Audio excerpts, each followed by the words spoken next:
got so motherfucking design on right now.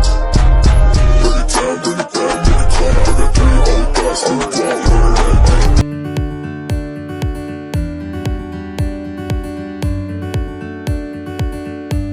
Pemenang masa depan tidak akan menang dengan cara-cara yang lama. Mereka tidak akan ikut dalam kompetisi, karena bisnis yang akan mereka buat unik dan berbeda. Saya merangkumnya menjadi 3 hal menarik dari buku ini. Pertama, monopoli tidak selalu buruk. Jika sebuah perusahaan mampu monopoli, berarti tidak ada perusahaan lain yang mampu berkompetisi dengan dia. Sebagai contoh, Google adalah contoh monopoli di bisnis search engine. Berdasarkan statscounter.com, Google menguasai 92% market share di bisnis search engine. Peter punya pemikiran berbeda soal monopoli. Bagi dia, monopoli adalah hal yang bagus bagi masyarakat.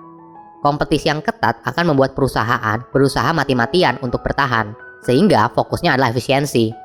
Ini adalah pandangan yang cukup berbeda dari kebanyakan orang. Ada beberapa alasan sebuah perusahaan bisa melakukan monopoli pasar. Pertama, perusahaan melakukan strategi dan taktik yang curang terhadap kompetitornya. Kedua, perusahaan bisa monopoli pasar karena mereka mendapat kontrak atau lisensi dari pemerintah. Ketiga, perusahaan berhasil monopoli pasar karena produk yang mereka jual inovatif dan unik.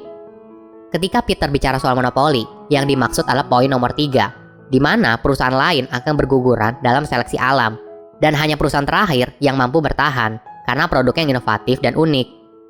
Dalam dunia yang statis, monopoli adalah pilihan yang buruk. Perusahaan akan berusaha menaikkan harga setinggi mungkin karena mereka tahu konsumen pasti akan membeli. Tapi di dunia yang dinamis, monopoli dapat meningkatkan kreativitas. Contoh nyatanya adalah hak paten. Ini adalah hak eksklusif yang dipegang oleh perusahaan untuk menggunakan teknologi yang mereka miliki sampai batas waktu tertentu. Hak paten akan memberikan perusahaan insentif untuk menciptakan sesuatu yang baru dan sekaligus mendapatkan keuntungan yang besar.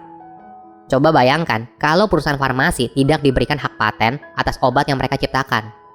Apakah ada perusahaan yang mau menginvestasikan jutaan dolar hanya untuk menemukan obat atau vaksin dari penyakit yang ada di dunia?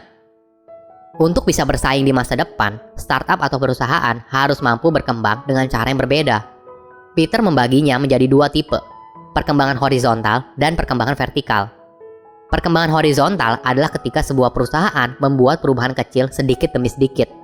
Dalam kegiatan ekonomi pada umumnya, perusahaan hanya mengikuti pola ini dan mencontoh sesuatu yang sudah ada dengan sedikit pengembangan. Ini merupakan cara lama. Pendekatan kedua adalah perkembangan vertikal. Ini merupakan cara kerja yang jauh berbeda. Perkembangan ini hanya bisa dicapai apabila kita melakukan sesuatu yang hampir seluruhnya baru. Artinya, kita bergerak dari 0 ke 1. Kedua, fondasi sukses perusahaan. Awal dari semuanya adalah fondasi yang tepat. Jika kamu ingin membangun bisnis, kamu harus pilih co-foundermu dengan baik. Jangan pilih sembarang orang. Maksudnya adalah, kamu harus lihat apakah integritasnya baik, saling melengkapi, dan ada visi yang sama antara kalian. Jangan berpikir kalau teman baik adalah co-founder yang potensial. Belum tentu. Banyak kasus orang berhenti berteman ketika bisnisnya pecah kongsi. Memilih co-founder itu ibaratnya mencari pasangan untuk menikah.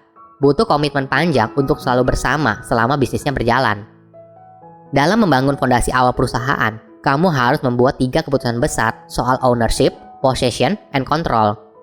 Ownership untuk menentukan siapa yang memiliki saham dari perusahaan. Biasanya, ownership dibagi antara founder dan investor, tapi juga bisa dibagi ke karyawan inti. Kedua adalah possession. Siapa yang akan menjalankan operasional perusahaan dari hari ke hari. Di sini akan bicara soal pembagian tugas masing-masing orang, tanggung jawabnya apa saja, dan apa yang diharapkan dari masing-masing orang. Ketiga adalah kontrol. Siapa yang mengendalikan perusahaan? Biasanya merupakan dewan perusahaan yang terdiri dari founder dan investor. Hal penting berikutnya adalah dalam hal merekrut karyawan. Ketika membangun perusahaan, kamu juga harus memikirkan budaya kerja apa yang ingin kamu ciptakan. Untuk menarik karyawan yang berkualitas, kamu harus beritahu mereka kalau perusahaanmu unik dan penting. Jangan berusaha menarik mereka hanya berdasarkan gaji atau tunjangan pendukung. Yang kamu butuhkan adalah karyawan yang setia dan memiliki visi yang sama dengan kamu. Hal ini penting di saat awal membangun bisnis. Ketiga, jangan lupakan sales dan marketing. Membuat produk yang unik tentu saja penting. Namun, marketing adalah hal lain yang tidak kalah penting. Walaupun produk kamu unik dan bagus, tapi tidak ada yang tahu bagaimana orang bisa mencoba dan kemudian suka dengan apa yang kamu buat. Tidak peduli apakah kamu baru mulai atau sudah besar, investasi pada sales dan marketing adalah prioritas utama. Untuk membuat penjualan kamu efektif, kamu juga harus mengetahui cara menjualnya. Ada contoh yang menarik. Sebelumnya, Peter merupakan co-founder dari perusahaan data analisis bernama Palantir. Perusahaannya tidak butuh banyak klien, karena satu kontrak klien bisa menghasilkan jutaan dolar. Oleh karena itu, CEO dari perusahaan ini yang bertugas langsung untuk melakukan dealnya. Hal ini karena ketika kontraknya deal, klien pasti akan menghabiskan banyak waktu dengan level eksekutif perusahaan. Itulah sebabnya hubungan personal sangat penting. Ada contoh lain. Apabila satu deal hanya menghasilkan ratusan ribu dolar, tentu saja tidak efektif apabila CEO yang langsung bertanggung jawab. Karena gajinya terlalu besar apabila hanya untuk mengerjakan hal itu. Maka itu, pilihan yang lebih ideal adalah menggunakan tim penjualan untuk mewakili perusahaan. Perusahaan yang sukses bukan hanya melakukan sedikit inovasi, tapi berani melakukan inovasi yang jauh berbeda dari kompetitornya. Mereka tidak akan berkompetisi dalam pasar yang ada, tapi mereka akan menciptakan pasar yang baru. Itulah pemenang bisnis masa depan. Sekian dari video kami. Terima kasih sudah menonton.